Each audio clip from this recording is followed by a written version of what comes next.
ಅಂಧರ ವಿಶ್ವಕಪ್ ಅಲ್ಲಿ ಭಾರತಕ್ಕೆ 2 ಬಾರಿ ವರ್ಲ್ಡ್ ಕಪ್ ತಂದುಕೊಂಡಂತಹ ಶೇಖರ್ ನಾಯಕ್ ಅವರು ನಮ್ಮ ಜೊತೆಗಿದ್ದಾರೆ.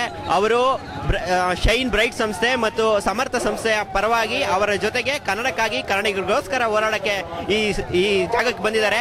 ಅವ್ರ ಬಗ್ಗೆ, ಕನ್ನಡದ ಬಗ್ಗೆ ಅವರು ಏನ್ ಹೇಳ್ತಾರೆ, ಕಾವೇರಿ ಬಗ್ಗೆ ಏನ್ ಹೇಳ್ತಾರೆ ಅನ್ನೋದನ್ನ ಈ ಮಾತಲ್ಲಿ ಕೇಳೋಣ. ನನ್ನ ಹೆಸರು ಶೇಖರ್ ನಾಯಕ್ ಅಂತ. ಸಮರ್ಥನ ಮಂಗವಿಕಲರ ಸಂಸ್ಥೆ ಮತ್ತೆ ಶೈನ್ ಬ್ರೈಟ್ ಏನೋ ಇವತ್ತೊಂದು ರ್ಯಾಲಿ ನಡೀತಾ ಇದೆ. ನಿಜವಾಗ್ಲೂ ಈ ಒಂದು ವಿಷಯ ನಮ್ಮ ಕನ್ನಡಿಗರಿಗೆ ಎಲ್ರಿಗೂ ತುಂಬಾ ಆಘಾತ ತರ್ತಕ್ಕಂಥ ವಿಷಯ. ಯಾಕೆಂದ್ರೆ ಸುಮಾರು ಒಂದು 5-6 ವರ್ಷದಿಂದ ನಾವೇ ಬರಗಾಲದಲ್ಲಿ ಇದ್ದೀವಿ. ಈಗ ನಾವು ಎಲ್ಲಿಂದ ನೀರು ತಂದು ಕೊಡೋಣ ಅವರಿಗೆ? ಕಾವೇರಿಯಲ್ಲೆಲ್ಲ ನೀರು ಒಣಗೋಗಿದೆ. ಅದು ಎಸ್ಪೆಷಲಿ ನಾವೆಲ್ಲ ರೈತರು, ಏನು ಭಾರತ ದೇಶದ ರೈತರು ಎಲ್ಲರೂ ಒಂದೇನೆ. ಆದರೆ ಅವ್ರ ರೈತರಿಗೆ ಮತ್ತು ನಮ್ಮ ರೈತರಿಗೆ ಯಾಕೆ ಈ ಥರದ ಅನ್ಯಾಯ ಆಗ್ತಾ ಇದೆ? ಸೊ ಇದನ್ನ ನಾವು ನಿಜವಾಗ್ಲೂ ಖಂಡಿಸ್ತೀವಿ. ನಾವು ಒಂದು ಅಂಗವಿಕಲರಾಗಿ ಮತ್ತು ನಿಜವಾಗ್ಲೂ ನಾವು ನಮ್ಮ ರಾಜ್ಯಕ್ಕೆ ನಮ್ಮ ರಾಜ್ಯವನ್ನು ಎಲ್ಲೂ ಬಿಟ್ಕೊಡಲ್ಲ. ಸೊ ನಮಗೆ ಒಂದು ನ್ಯಾಯ ಬೇಕು, ನಮಗೆ ನೀರು ಬೇಕಾಗಿದೆ. ಏನಾದ್ರೂ ಆಗ್ಲಿ ಇವತ್ತು ನ್ಯಾಯ ತಗೊಂತೀವಿ ನಾವು. ತಮಿಳುನಾಡು ಚೈನಾದಿಂದ ಗೊತ್ತಾಗಬೇಕು. ಎಲ್ಲ ಮಾರ್ವಾಡಿಗಳು ಕರ್ನಾಟಕ ಜೊತೆ ಇದ್ದಾರೆ. ಪರ ಹೋರಾಟಗಾರರ ಸೈನ್ಯ ಏನಿದೆ ಇದು ಇನ್ನು ಕರ್ನಾಟಕದಾದ್ಯಂತ ವಿಸ್ತಾರ ಆಗುತ್ತೆ. ನಮ್ಮ ಹೋರಾಟ ಎಂದಿಗೂ ನಿಲ್ಲಲ್ಲ. ನಡೀತಾನೆ ಬಂದಿದೆ. 91ರಿಂದ ಸಹ ನಡೀತಾನೆ ಬಂದಿದೆ. ಬಂಗಾರಪ್ಪನಂತ ಒಬ್ಬ ಮುಖ್ಯಮಂತ್ರಿ ಕರ್ನಾಟಕದಲ್ಲಿ ಕಾವೇರಿ ನಮ್ಮದು ಅನ್ನೋ ಸುದ್ದಿಯನ್ನು ಹೊರಡಿಸಿದ್ರು. ಅದೇ ತರ ಪ್ರತಿಯೊಬ್ಬ ರಾಜಕಾರಣಿನೂ ಕೂಡ ತನ್ನ ಸ್ವಾರ್ಥ, ಆಸೆ, ಆಮಿಷ, ವ್ಯಾಮೋಹನ ಬಿಟ್ಟು ನಾಡು ನುಡಿಗೋಸ್ಕರ ದನಿ ಎತ್ತಬೇಕು. ಪ್ರತಿಯೊಬ್ಬ ರಾಜಕಾರಣಿನೂ ದನಿ ಎತ್ತಿದ್ರೆ ಕಾವೇರಿ ನಮ್ಮ ಒಳಗೆ ಉಳಿತಾಳೆ ಯಾವಾಗ್ಲೂ ಕೂಡ. ಕಾವೇರಿ ನಮ್ಮವರು, ನಮ್ಮ ತಾಯಿ. ಆ ಕಾವೇರಿ ನೀರನ್ನ ಅವ್ರಿಗೆ ಕೊಡ್ತಾ ಇದೀವಿ. 75% ಆಫ್ ವಾಟರ್ ಅವರೇ ತಗೋತಿದ್ದಾರೆ. ನಮಗೆ ಸಿಗ್ತಾ ಇರೋದು ಓನ್ಲಿ 25% ಅಷ್ಟೇನೆ. ಇನ್ನೂ ಬೇಕು ಅಂದ್ರೆ ನಮಗೆ ನೀರಿಲ್ಲ ನಮ್ಮ ರಾಜ್ಯದಲ್ಲೇ. ಅಂತಂತ ಲಾಯರ್ನ ದೊಡ್ಡ ಲಾಯರ್ನ ಇಟ್ಕೊಂತಾರೆ. ಈ ಕಾವೇರಿ ಲಾಯರ್ಗಳನ್ನ ಯಾವ್ದೋ ಮುದ್ಕ ನ್ಯಾಯಮಯನ ಕೊಟ್ಟು ಅವ್ನಿಗೆ ನ್ಯಾಯವಾಗಿ ಬೆಳಿಗ್ಗೆ ರಾತ್ರಿ ತಿನ್ನಿದ್ದು ಬೆಳಿಗ್ಗೆ ಗೆತ್ತಿರಲ್ಲ ಅಂತ ಮುತ್ಕನ್ನ ಇಟ್ಬಿಟ್ಟು ನಮ್ಮ ಕಾವೇರಿಗೆ ಅನ್ಯಾಯ ಮಾಡ್ತಾ ಇದಾರೆ. ಒಳ್ಳೆ ಲಾಯರ್ನಿಟ್ಟು ನಮ್ ಕಾವೇರಿ ನಮ್ಗೆ ಬರ್ಬೇಕು, ಆತರ ಹೋರಾಟ ಮಾಡ್ಬೇಕು. ಕಾವೇರಿ ನಮ್ದು, ತಮಿಳ್ನಾಡು ಬಿಡಬಾರ್ದು ಅಂತ. ಆಮೇಲೆ ತಮಿಳ್ ಆಕ್ಟರ್ಸ್ ಬಂದಾಗ ಅಂಬರೀಶ್ ಫಿಲ್ಮ್ ಆಕ್ಟರ್ಸ್ ಎಲ್ಲ ಅಲ್ಲಿ ಹೋಗ್ತಾರೆ ಪ್ಯಾಲೇಸ್ ಗ್ರೌಂಡ್ ಇಲ್ಲಿ ಬರಕ್ಕೆ ಯಾರು ಇಲ್ಲ, ರೆಡಿ ಇಲ್ಲ. ಅದಕ್ಕೆ ಎಲ್ಲ ಒಗ್ಗಟ್ಟಕ್ಕೆ ಬನ್ನಿ ಎಲ್ಲಾರು. ಏನ್ ಸೆಕ್ಯೂರಿಟಿ ಬೇಡ, ಏನ್ ಬೇಕಾಗಿಲ್ಲ. ಏನಕ್ಕೆ ಬೇಕು ಸೆಕ್ಯೂರಿಟಿ? ನಮ್ ಜನ ಮುಂದೆ ಬರೋಕೆ. ರಮ್ಯಾ ಮೇಡಮ್ ನಂದೇ ಹೇಳೋದು ಸೆಕ್ಯೂರಿಟಿ ಬೇಕಂತ. ಏನಕ್ಕೆ? ಅದಷ್ಟೇ ಹೇಳೋದು ಸರ್. ನಮ್ಮ ರಾಜ್ಯಕ್ಕೆ ಈಗ ಸುಪ್ರೀಂ ಕೋರ್ಟ್ ಆರ್ಡರ್ ಕೊಟ್ಟಿರೋದ್ರ ಪ್ರಕಾರ ನೀರು ಬಿಡ್ತಾ ಇದ್ದಾರೆ. ಇದು ದೊಡ್ಡ ಅನಾಹುತವನ್ನು ಸೃಷ್ಟಿ ಮಾಡ್ತದೆ. ಬಂಗಾರಪ್ಪನವ್ರ ಕಾಲದಲ್ಲಿ ಸುಪ್ರೀಂ ಕೋರ್ಟ್ ಆರ್ಡರ್ ಕೊಟ್ಟರು, ಅವ್ರು ನೀರು ಬಿಟ್ಟಿಲ್ಲ. ಅದೇ ಇದನ್ನ ಇವಾಗ ಇವರು ಈಗಿನ ಸರ್ಕಾರದವ್ರು ಕೂಡ ಫಾಲೋ ಮಾಡಬೇಕು. ಇಲ್ಲ ಅಂದ್ರೆ ಒಂದು ದೊಡ್ಡ ದುರಂತಕ್ಕೆ ಕಾರಣ ಆಗ್ತದೆ. ಸುವರ್ಣ ಕರ್ನಾಟಕ ಹಿತರಕ್ಷಣಾ ವೇದಿಕೆ ರಾಜ್ಯಾಧ್ಯಕ್ಷರಾಗಿರುವಂತಹ ಕಾರ್ಗಡ್ ಮೊಹಮ್ಮದ್ ಅಸ್ಲಂ ಹಾಗೂ ಪ್ರತಿಯೊಬ್ಬ ಪ್ರತಿಭಟನಾಕಾರರಿಂದ ನಾವು ಈ ರಾಜ್ಯಕ್ಕೆ ಒಂದು ಅಪೀಲನ್ನು ಮಾಡ್ತಾ ಇದ್ದೀವಿ.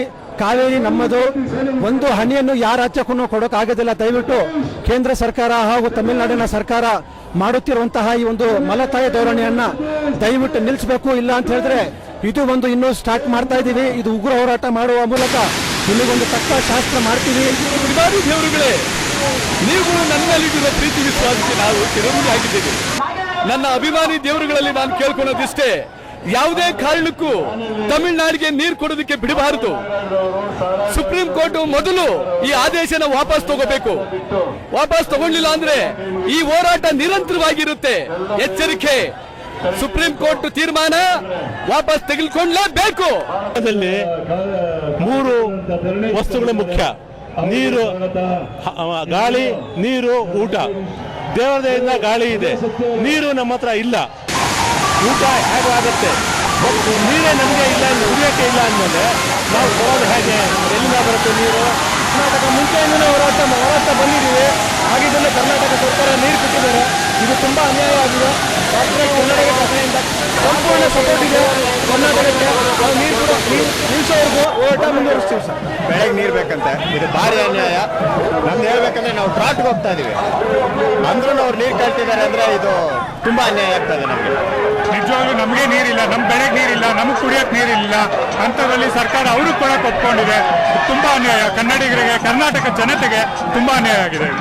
ಬೆಳಗ್ಗೆ 6 ಗಂಟೆಗೆ ಶುರುವಾಗಿ 6 ಗಂಟೆಗೆ ರಾತ್ರಿ ಸಾಯಂಕಾಲ 6 ಗಂಟೆ ನಿಲ್ಲುವಂತ ಸ್ಟ್ರೈಕ್ ಹಾಕ್ಬಾರ್ದಿದ್ದು.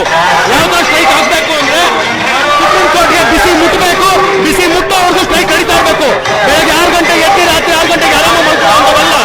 ತೋರಿಸ್ಬೇಕು ಜನತೆಗೆ, ಕನ್ನಡ ಶಕ್ತಿ ತೋರಿಸ್ಬೇಕು.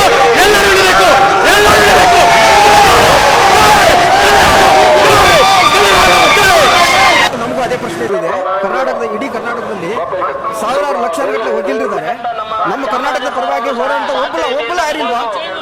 ಕರ್ನಾಟಕ ಹಿತರಕ್ಷಣಾ ವೇದಿಕೆಯಿಂದ ಇವತ್ತು ನಮ್ಮ ಕನ್ನಡದಾದ್ಯಂತ ಬಂಧನ ಆಚರಿಸ್ತಾ ಇದ್ದೀವಿ.